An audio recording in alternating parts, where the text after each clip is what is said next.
नमस्कार, स्वागत है आप सभी का। ग्लोबल अड्डा आप देख रहे हैं और मैं हूं आपके साथ पुनीत मिश्रा। मिडिल ईस्ट में लगातार हमले हो रहे हैं, मिसाइलें चल रही हैं और एक दूसरे पर ये कहा जा रहा है कि एक दूसरे की ताकत को हमने कमज़ोर करने का काम किया है। लेकिन ज़मीनी हकीकत क्या है, क्या तस्वीर वहाँ से निकल कर सामने आ रही है और रिपोर्ट्स क्या कह रही हैं, इस पर ध्यान देना ज़रूरी है। तो इसी की हम बात करने वाले हैं और शुरुआत करते हैं ईरान की सेना की चेतावनी की बात से। तो ईरान की सेना ने चेतावनी दे दी है। किसको चेतावनी दी है?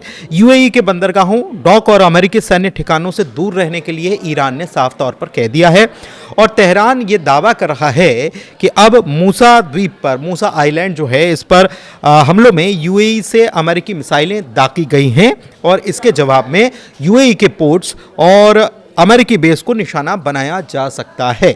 मतलब बात वही, आंख के बदले आंख, जो कि ईरान पहले कह चुका है कि हमारे ऊपर आपने हमला किया है तो हम ठीक उसी तरीके से जवाब देंगे जैसा कि हमने पहले जवाब दिया है और इसके ऊपर कोई भी आपको मोहलत नहीं दी जाएगी। एक साथ खबर ये भी सामने आ रही है कि ईरान जो है, ईरान के शाहिद ड्रोन सबसे ज़्यादा नुकसान कर रहे हैं।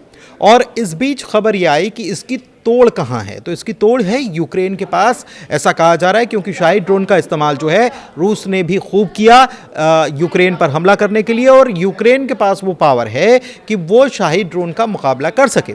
और ऐसे में खबर यह है कि यूक्रेन से मदद ली जानी है या मदद मांगी गई है कि आप अपनी जो ड्रोन कैपेबिलिटी है उसका फ़ायदा हमें दीजिए ताकि हम भी मुकाबला कर सकें ईरान के शाहिद ड्रोन्स का। लेकिन इस बीच खबर ये नहीं है। खबर क्या है? खबर यह है कि ईरान ने यूक्रेन को ड्रोन असिस्टेंस के लिए, इजराइल को अगर ड्रोन मदद दी जाती है तो ईरान ने यूक्रेन को कह दिया है कि हम उस पर भी हमला करेंगे, वो भी हमारी जद से दूर नहीं है। और ये जो मुल्क है यूक्रेन जो है, वो एक लेजिटिमेट टारगेट हमारे लिए हो जाएगा अगर उसने इजराइल को मदद पहुंचाई, वो भी ख़ास तौर पर ड्रोन के मामले में। तो इधर आईआरजीसी के मेजर जनरल जो हैं, उन्होंने बड़ा बयान दिया है और कहा है कि युद्ध ख़त्म करना हमारे हाथ में। पहले भी ईरान ये कह चुका है कि आपने शुरू ज़रूर किया है लेकिन ख़त्म करना हमारे हाथ में है।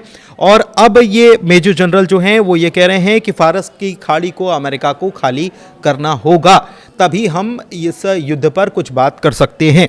ईरान ने यह भी कहा है कि पूरा कंपनसेशन आपको देना पड़ेगा, मतलब जितना नुकसान हमारा हुआ है उस नुकसान की भरपाई आपको करनी होगी और आपको पर्शियन गल्फ को, यानी कि फारस की खाड़ी को खाली करना होगा और उसके बाद ही युद्ध की समाप्ति पर कोई बात हो सकती है।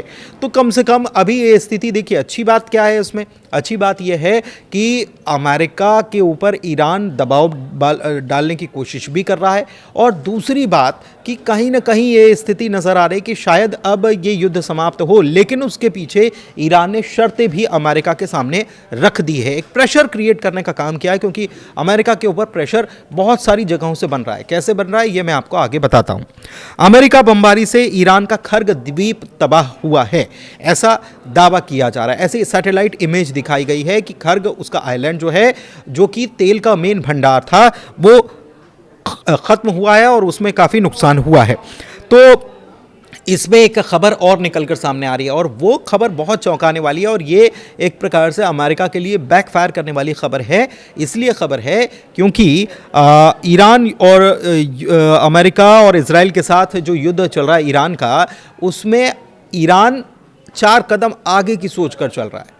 ये जानकारी निकलकर सामने आ रही है कि उस द्वीप को, उस आइलैंड को तबाह ज़रूर कर दिया अमेरिकी हमलों ने, हवाई हमलों ने, लेकिन वहाँ से जो भी तेल था उसको पहले ही हटा लिया गया। मतलब कि तेल भंडार जो है उसको पहले ही खाली कर दिया गया था और इसीलिए ईरान का नुकसान कुछ नहीं हुआ है। हाँ, आइलैंड के ऊपर मिसाइलें ज़रूर गिरी हैं और आइलैंड तबाह ज़रूर हुआ है, लेकिन तेल के मामले में जो नुकसान की खबर थी वो नुकसान नहीं हुआ है, ये खबर आ रही है। तो ये एक बैकफायर करने वाला, अमेरिका के लिए झटका देने वाला मामला सामने आया है। इधर अमेरिका जो है, अमेरिका के ऊपर किस तरीके से प्रेशर बन रहा है और ख़ास तौर पर स्ट्रेट ऑफ हॉर्मुज़ को लेकर ये खबर सामने आ रही है कि अमेरिका के मरीन कॉर्प्स जो हैं USMC, इसमें marine amphibious ready group ARG जिसका नाम है, इसको मिडिल ईस्ट की तरफ भेजा जा रहा है और इसका नेतृत्व जो है, कमांड जो कर रहा है वो USS ट्रिपोली कर रहा है। इसमें 2 से 2,500 के आसपास अमेरिकी मरीन कमांडोज हैं और ये जो हैं वो स्ट्रेट ऑफ होर्मुज में जो हालात बने हैं उसको कंट्रोल करने के लिए वहाँ पर भेजे जा रहे हैं, ऐसी जानकारी है। ट्रंप ने ब्रिटेन से मदद मांगी। इस बीच देखिए एक बड़ी खबर यह है कि ट्रंप ने ब्रिटेन से मदद मांगी स्ट्रेट ऑफ होर्मुज को बचाने को लेकर, और उन्होंने कीर स्टारमर और दूसरे फॉरेन लीडर्स जो हैं उनको फ़ोन किया है और ये मांग की है कि वो अपने शिप जो हैं वो ईरान की तरफ स्ट्रेट ऑफ होर्मुज की तरफ भेजें।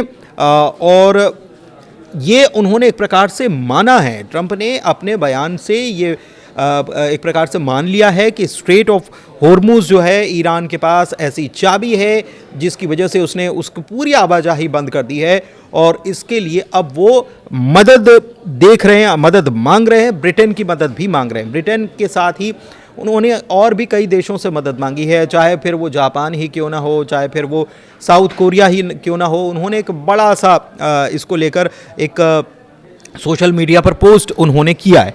इस बीच युद्ध के बीच इराकी इस्लामिक रेजिस्टेंस ने एक ऐलान कर दिया है। अमेरिकी सैनिकों और खुफिया एजेंसी के कर्मचारी जो हैं उनकी अगर कोई जानकारी देता है तो $1,14,000 का इनाम दिया जाएगा। ये बड़ी बात है, और ये कहाँ हो रहा है? ये हो रहा है इराक में।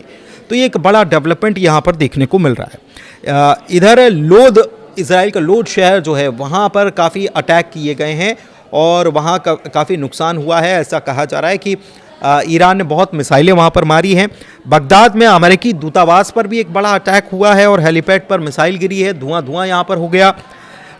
एक बात यह है कि जिस तरीके से अभी ईरान वॉर लड़ रहा है, आप देखिए कि अमेरिका ये दावा कर रहा है कि अमेरिका के हमले में ईरान तबाह हो गया है। ट्रंप ये दावा कर रहे हैं कि पूरी सेना को हमने ख़त्म कर दिया, उसकी एयरफोर्स को हमने ख़त्म कर दिया, उसकी नेवी को ख़त्म कर दिया, और अमेरिका ने सब कुछ ख़त्म कर दिया, सब कुछ कंट्रोल में कर लिया है।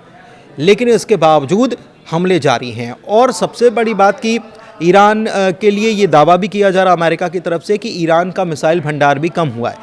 लेकिन दिलचस्प बात ये है, आपने गौर की होगी कि ईरान ने मिसाइली हमले भले ही कम कर दिए हों, लेकिन उसका अटैक जो है वो प्रिसाइज अटैक हो रहा है, यानी कि टारगेट जो है उसी के ऊपर हमला किया जा रहा है। और सबसे बड़ी बात ये कि वो उनकी मिसाइलें जो हैं वो टारगेट तक पहुंच भी रही हैं। हालांकि कई मिसाइलें इंटरसेप्ट की जा रही हैं, लेकिन वो टारगेट तक कई सारी मिसाइलें पहुंच भी रही हैं और अच्छा खासा नुकसान भी कर रही हैं। यानी कि अभी ईरान जिस तरीके से हमला कर रहा है उसका मकसद, दो प्रकार के मकसद है उसके, एक आगे के हमले के लिए और एक मौजूदा हमले के लिए। मौजूदा हमले ख़ास तौर पर ड्रोन का इस्तेमाल इसलिए किया जा रहा है ताकि उनके मिसाइल भंडार जो इंटरसेप्ट करने के लिए मिसाइल इस्तेमाल की जाती है उनकी कमी हो जाए, उनकी कमी होगी, आकाश खुला होगा, रास्ता खुला होगा, राह आसान होगी, तो बड़ी मिसाइलों से बड़े हमले किए जा सकें, इसकी भी ईरान प्लानिंग कर रहा है। और बार बार ये समझा रहा है कि अगर आपको युद्ध की शांति करना है, युद्ध ख़त्म करना है, तो हमारी बातों को मानना होगा। ईरान के तेल डिपो को निशाना बनाने के बाद ईरान ने बदला भी लिया। आपको याद होगा कि इजराइल ने ईरान के तेल डिपो को निशाना बनाया था और ख़ास ये कहा था कि ये जो है सैन्य ताकत को मजबूती देने का काम कर रहा था, क्योंकि यहीं से सेना का पूरा फ्यूल जो है ये सप्लाई होता था।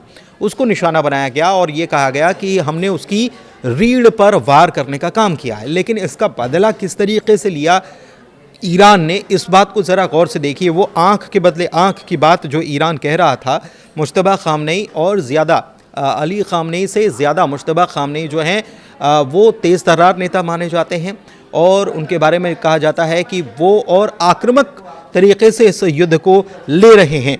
इस बीच बड़ी बात यह है कि ईरान ने इसराइल के तेल भंडार को उड़ाया, जिससे इसराइल में पूरे तेल की सप्लाई होती थी, उस भंडार को उड़ाने का काम किया। समंदर में मौजूद अमेरिकी तेल जहाज़ को भी उड़ा दिया। तो एक तरफ ज़मीन पर हमला किया, फिर समंदर पर हमला किया, और उस जहाज़ को तस्वीरें सब जगह सामने आई कि किस तरीके से उसे उड़ाया गया। इसके बाद इराक में आसमान में मौजूद फाइटर जेट्स में रिफ्यूलिंग करने वाला जो विमान होता है उसको भी टारगेट किया और उसको भी गिरा दिया। और उसको गिराना मतलब ये समझिए कि जल, थल और नभ तीनों जगह टारगेट करके ईरान ने अपने ऊपर हमले का बदला लेने का काम यहाँ पर किया है। अमेरिका हालांकि इस मामले में ये दलील दे रहा है कि जो एयर फ्यूलिंग प्लेन जो था, एयर रिफ्यूलिंग प्लेन, उसको गिराया नहीं गया, बल्कि वो एक एक्सीडेंट था जो कि हमारी प्लेन से या किसी कारण से हो गया, उसकी वजह से हुआ।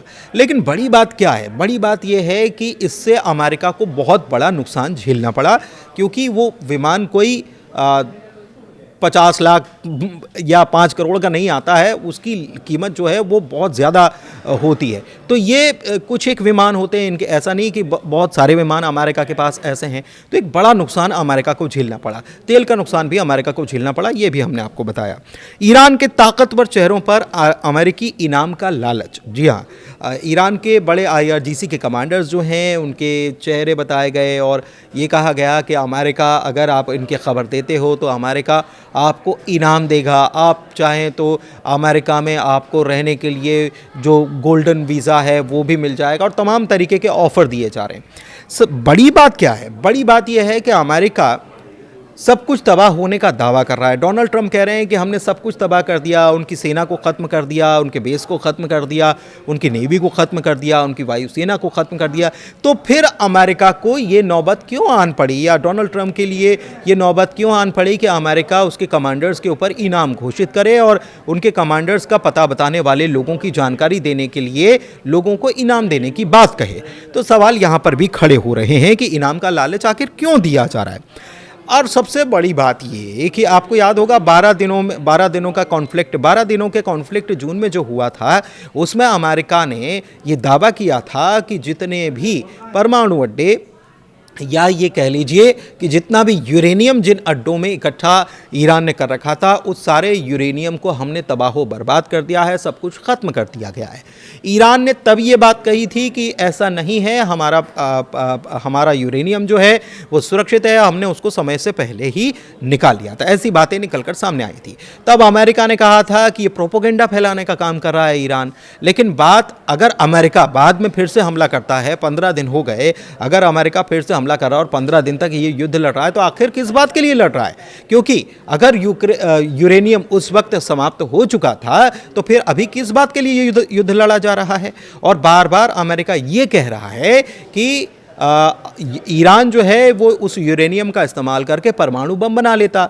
लेकिन यूरेनियम का इस्तेमाल करके परमाणु अगर बम बनाना होता तो क्या इस दौरान, इस वक्त में नहीं बना सकता था? क्योंकि आपको याद होगा कि हमने ही ये रिपोर्ट की थी कि IAEA, international atomic energy agency जो है, उसकी तरफ से, जो निगरानी संस्था है, उसकी तरफ से ये कहा गया था कि ईरान के पास इतना परमाणु इकट्ठा हो चुका है, इतना यूरेनियम इकट्ठा हो चुका है कि वो कभी भी बम बनाने की ताकत रखता है।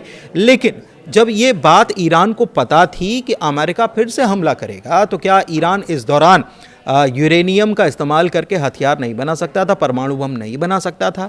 तो सवाल कई सारे हैं, और अमेरिका की जिस तरीके की स्ट्रैटेजी अपनाई जा रही है उस पर भी कई सारे सवाल हैं, क्योंकि इसका असर जो है स्ट्रेट ऑफ हॉर्मुज़ से सबसे ज़्यादा असर देखने को मिल रहा है, तमाम मुल्कों पर असर देखने को मिल रहा है। और सबसे बड़ी बात क्या है? सबसे बड़ी बात यह है कि चाइना हो या फिर नॉर्थ कोरिया हो या फिर रूस हो, ये सब सहयोगी माने जाते हैं ईरान के, और ये अपने अपने क्षेत्र में जिस तरीके से ये अपनी कूटनीति या रणनीति का इस्तेमाल कर रहे हैं, वो अमेरिका के लिए टेंशन देने वाला है। क्यों?